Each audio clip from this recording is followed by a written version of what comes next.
Buenas tardes. En el ejercicio 2 de la ayudantía número 3, lo que vamos a desarrollar en primer lugar va a ser un ejercicio que se va a tratar de test de hipótesis y de intervalo de confianza. ¿Ya?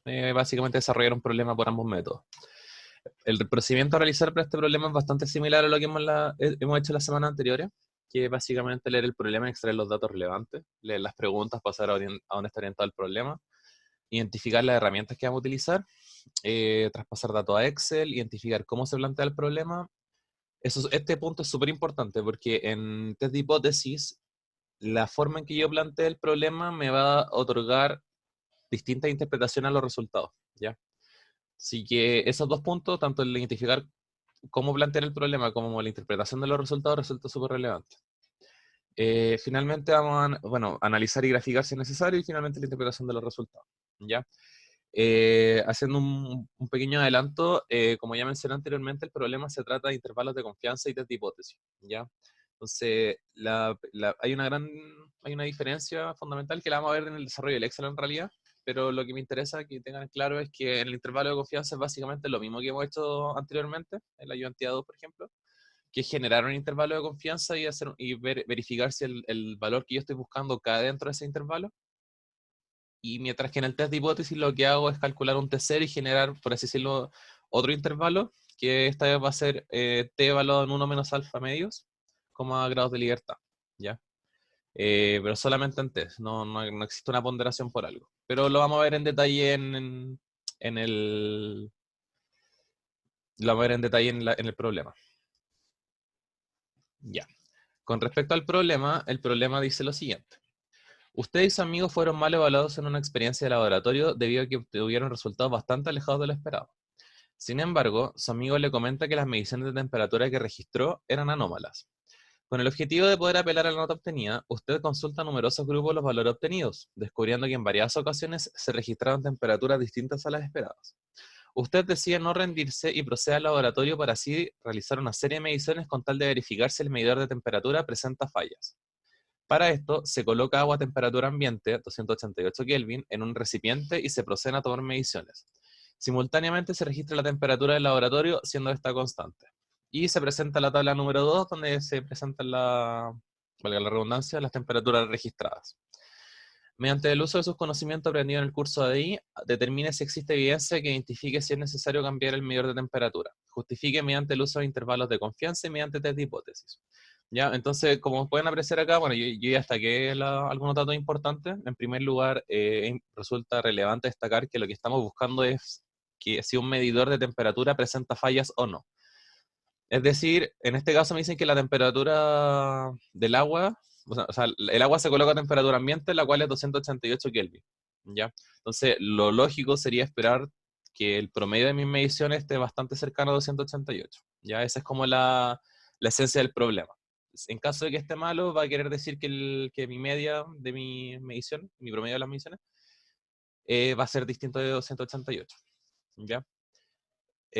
Bueno, este dato de que simultáneamente se registra la temperatura del laboratorio y en la cual es constante, básicamente puede decir que la temperatura del laboratorio no me está afectando en nada. Y básicamente me piden determinar si está mal o no, ¿ya? Si es necesario cambiar el medidor de temperatura. Y justificar mediante el uso de intervalos de confianza y test de hipótesis, ¿ya? Es decir, que tengo que utilizar estos dos métodos para realizar este problema. Acá traspasé los datos del Word al Excel y calculé el promedio de la desviación estándar y además definí un valor donde se representa básicamente el valor que debería esperar de las mediciones, ¿ya? Que en este caso es 288, que es la temperatura a la cual se debería estar midiendo el medidor de temperatura. Entonces, lo primero que vamos a realizar es el cálculo de los elementos necesarios para poder generar el intervalo de confianza, que es lo primero que me piden, ¿ya? El intervalo de confianza en este caso lo vamos a generar utilizando la distribución T. Y la distribución T requiere de tres cosas para poder generar el intervalo. En primer lugar, necesito una cierta certeza. Segundo, necesito saber los grados de libertad.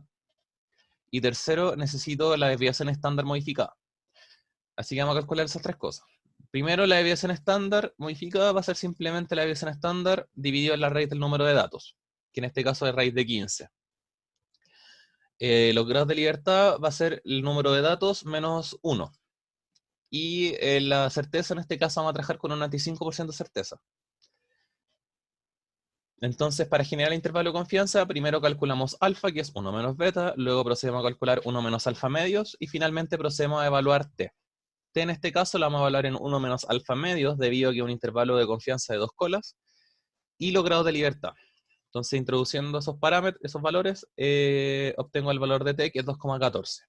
Luego genero un límite superior, que va a ser el promedio, más el valor de t por la desviación estándar que obtuve, la modificada. Y el límite inferior va a ser exactamente lo mismo, pero en este caso con un menos. Eso me genera un intervalo de confianza que va entre 298,79 y 301,65. Recordar que el valor que yo estoy esperando es de 288. Entonces, ¿qué sucede en esta situación? Y acá entra donde yo en la parte del PPT les dije que era recomendable graficar. Si yo grafico esta situación, observo algo semejante a esto. El límite inferior es el azul y el límite naranjo es el superior. Esta línea que está acá abajo de gris es el valor que yo debería esperar para el promedio de las mediciones. Si se fijan, el intervalo de confianza con un 95% de certeza que generamos, me está diciendo que los promedios esperados, es decir, los promedios más probables, con un 95% de certeza, deberían encontrarse entre la línea naranja y la línea azul. Y el promedio que yo estoy esperando, que es el valor, en este caso por así decirlo, el valor real que yo debería esperar, es el gris, que no está dentro del rango. Por lo tanto, esa situación me permite decir que con un 95% de certeza, el mu0 de mi medidor de temperatura es distinto a 288. ¿Ya? ¿Qué quiere decir esto en otras palabras? Que las mediciones que yo estoy registrando con mi medidor de temperatura no son, o sea, con un 95% de certeza, son distintas que las mediciones reales que yo debería estar obteniendo. ¿Ya? Entonces, por ese lado es el tratamiento con intervalo de confianza. En este caso, yo lo que necesitaba demostrar era que el valor que yo obtuve, o sea, el valor que yo debería esperar, que era 288, era distinto que el valor que realmente obtuve de las mediciones, que en este caso 295,72. ¿Ya? Por eso genera bueno, el intervalo de confianza se genera igual, pero en este caso, por eso es importante la interpretación del valor, ¿ya? Por eso es bueno graficar, porque visualmente puedo ver si cae dentro o no. De repente es más cómodo a la vista verlo. Test de hipótesis. En el test de hipótesis es súper importante la hipótesis que se plantee, ¿ya? En general, lo que yo voy a intentar buscar es que la hipótesis alternativa sea la que se cumpla, porque en general la hipótesis nula no me entrega mucha información. Y ya van a ver por qué cuando veamos la interpretación de los resultados. Pero el procedimiento para trabajar con test de hipótesis es bastante similar al del intervalo de confianza. De hecho, también se va a generar una suerte de intervalo, pero en este caso van a notar unas ciertas diferencias. Si se fijan en el intervalo de confianza, lo que hicimos fue trabajar con un mu0, que era el valor que yo esperaba del medidor de temperatura. Pero en este caso, yo no voy a trabajar con un mu0, sino que voy a trabajar con un t0, que en realidad corresponde a una variable dimensional, por así decirlo, que va a corresponder al promedio menos el valor esperado dividido en la desviación estándar modificada, obteniendo un valor en este caso de 279, o sea, 2,79. Luego lo que voy a hacer es generar una suerte de intervalo con una cierta confianza, que en este caso vamos a utilizar un 95%. Y realizo el procedimiento de siempre. Calculo alfa, alfa medios, y evalúo t en 1 menos alfa medios como grados de libertad. ¿Ya?